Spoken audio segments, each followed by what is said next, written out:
Hai semua, apa kabarnya hari ini? Semoga semua sehat dan tetap bersemangat untuk belajar dari rumah ya. Pada kesempatan kali ini kita akan mengenal lebih jauh tokoh-tokoh yang berperan dalam proklamasi. Sebelumnya, jangan lupa berdoa dan selamat belajar. Teteh, masih ingatkah kalian dengan peristiwa proklamasi? Kali ini kita akan mengenal lebih jauh tentang tokoh-tokoh yang berperan dalam peristiwa proklamasi. Yang pertama adalah Insinyur Soekarno yang merupakan presiden pertama Indonesia. Beliau merupakan salah satu tokoh yang berjasa dalam mendirikan negara Republik Indonesia sebagai negara berdaulat.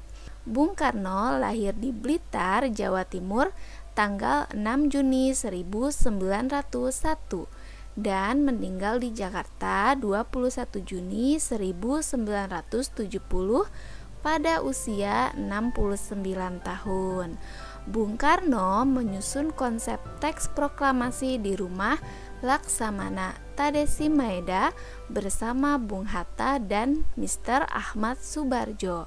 Ia kemudian menandatangani teks proklamasi atas nama bangsa Indonesia bersama Bung Hatta.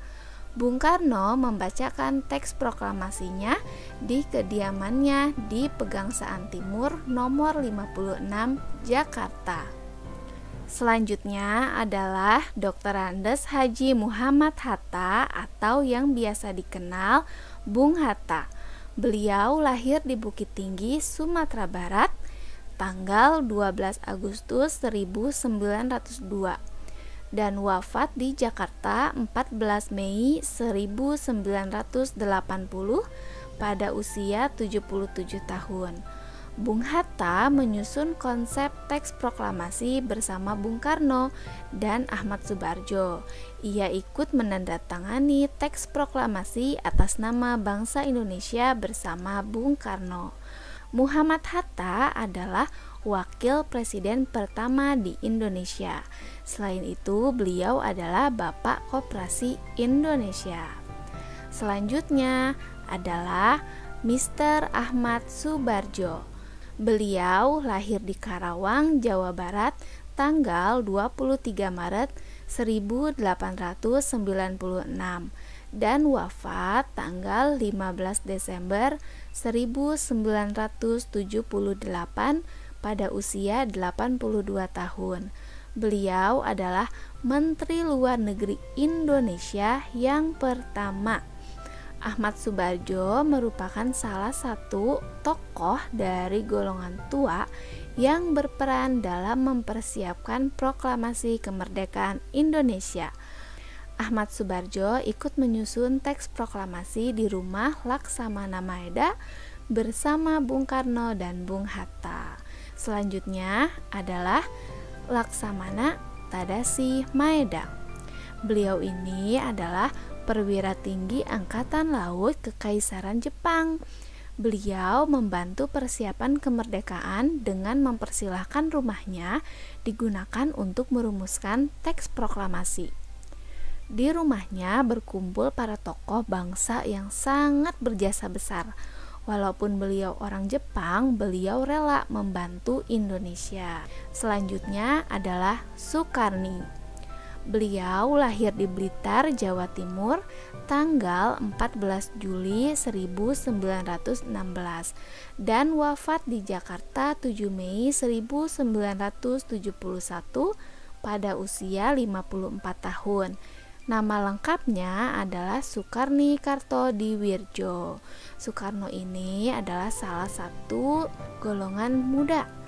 Soekarni inilah yang mengusulkan agar yang menandatangani teks proklamasi adalah Bung Karno dan Bung Hatta atas nama bangsa Indonesia. Selanjutnya ada Ibu Fatmawati yang bernama asli Fatimah. Lahir di Bengkulu 5 Februari 1923 dan wafat di Jakarta 14 Mei 1980. Beliau ini dimakamkan di Taman Makam Pahlawan di Kalibata, Jakarta. Ibu Fatmawati menjahit bendera pusaka Sang Saka Merah Putih yang dikibarkan pada upacara proklamasi kemerdekaan. Selanjutnya adalah Sayuti Melik. Beliau adalah tokoh muda yang mengetik naskah proklamasi setelah ia sempurnakan dari tulisan tangan Bung Karno. Dan selanjutnya yang tidak kalah penting adalah Burhanuddin Muhammad Dyah atau BM Dyah. Beliau adalah tokoh yang sangat berperan karena telah mengamankan teks proklamasi tulisan tangan Bung Karno yang sempat dibuang ke tempat sampah. Karena beliau adalah seorang wartawan, sehingga beliau paham betul pentingnya arsip seperti ini. Dan akhirnya beliau menyerahkan naskah asli teks proklamasi kepada Presiden Soeharto pada tahun 1993. Negara Indonesia dibangun berdasarkan persatuan seluruh generasi. Seluruh generasinya bahu-membahu membangun bangsa Indonesia agar bebas dari penjajah. Dapatkah kamu bayangkan apa yang akan terjadi apabila saat itu mereka tidak bersatu? Nah, Teteh, menarik bukan pembelajaran hari ini? Yuk kita uji pemahaman kalian dengan mengerjakan soal berikut.